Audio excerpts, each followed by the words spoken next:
gentlemen. Come on, home stretch. Hello, good evening everyone. How are you? So, I dropped out of college, which is maybe not the most glamorous life choice, but just wasn't good at school and I said, fuck it. And I did it. Either way, when you drop out of college, you have a lot of time on your hands, so I watch like a lot of television. I'm talking about like the amount of television where I know like the names of the spoke models on Price is Right. Actually, I'm just joking. Price is Right comes on at 11 night. Really never up before 12:30. But anyways, I was watching TV and I saw a commercial the other day that irked me. Like it was particularly irksome. It was for Jared, the Galleria of jewelry, not this guy at Subway who was like really fat and he ate like a lot of subs and he's like less fat now. It's for the Galleria of Jewelry, and it's the one. I'm sure you've seen it. It's where the guy proposes to his girlfriend on the airplane. I don't know about you, but that just really bothered me because there's literally no place less romantic on the face of the earth than the coach cabin on an airplane. Like the guy's like, will you marry me? It's like, if there were a real flight, there'd just be like a fat guy with like a horrible head cold, like 4 inches over, just be like, like, do you have SARS? Is this 2008? Is SARS still a thing? I don't want to get SARS. I'm trying to get married. Or there'd be a baby crying and making horrible noises. And then like after the guy proposes and the girl says yes, and it's a beautiful moment, the captain's like, you have permission to keep your fiance in the upright lock position. It's like, is that funny? I don't really get it. Like, if I'm the guy who proposes after he proposes in coach on an airplane, do you like make a big deal like when the drink cart comes out? Or are you like, yeah, can I get the full can of Canada Dry? I kind of just pop the question. It's a special occasion. No, you're just giving me the cup full of ice with 2 ounces. Okay, fair enough. You know, I got married. Oh, all right, fuck me, right? Fair enough.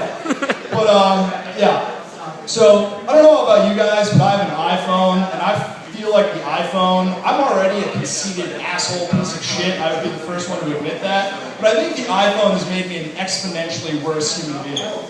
And see, if fellow iPhone people follow me here.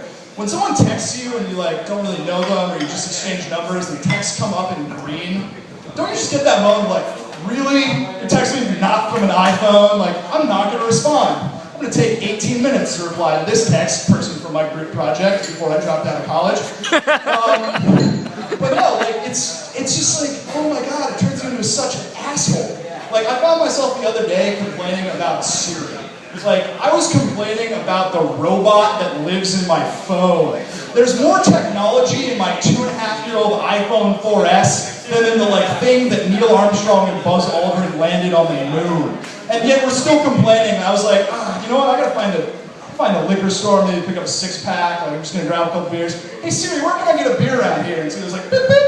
The Flying Dog Brewery is about 47 miles away in Frederick. I was like, that's not helpful. I don't even know how they make the beer. I just like when it's in the bottle already and I can, drink it later. But that's fine, The robot in my phone is not what it should be. It's 2013. Come on. But other great thing about the iPhone is all the crazy apps. Like, who here Snapchats, right? Who's on the Snapchat train, right? That's ridiculous. Like, I wasn't that into it, and I didn't realize that there was a thing where if you take a screenshot, there's like a notification for the other person. And at the time when this joke happened, I had a girlfriend, and she was cool enough to send me a picture of her boobs. And I was like, well, let's save this one for later. Upper button, a little circly thing. And needless to say, I got a text about 48 seconds later being like, what the fuck is wrong with you? And I was like, oh, you found out. Okay. And the worst part about the whole situation was, to be completely honest with you, I didn't think about it soon enough. It was only like a 7-second Snapchat. So I got the idea to take the picture with about 2.5 seconds left, and I'm slow and I don't really know how to take a snapshot. So I didn't even get a picture of the boobs. It was just like that yellow dancing ghost just kind of like mocking me, like, you didn't see the tits. It was awful. Like, Snapchat's so bad that I have like some friends who like, I don't even open their Snapchats anymore because they're kind of like, they only send me pictures of their nutsack. Like, that's all they Snapchat me.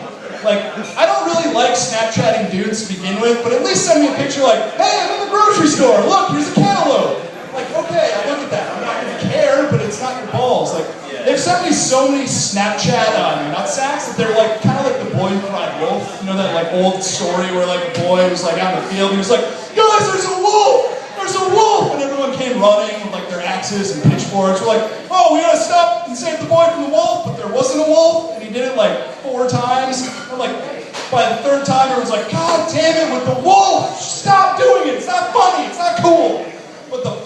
time there actually was a wolf, and then the kid got eaten because he was an asshole. It's kind of like that, where like I'll get a text from those friends being like, why didn't you open my Snapchat? I'm like, well, the previous 7 you sent me were of balls. It looks like the head of an alien. It's all veiny. I mean, I appreciate the fact that you shaved it. It's a nice choice that you made, but that's not for me. I'm not into your balls, man. I'm trying to think what else I had to say. That's probably about it. Thanks so much. Keep it going for it, ladies and gentlemen.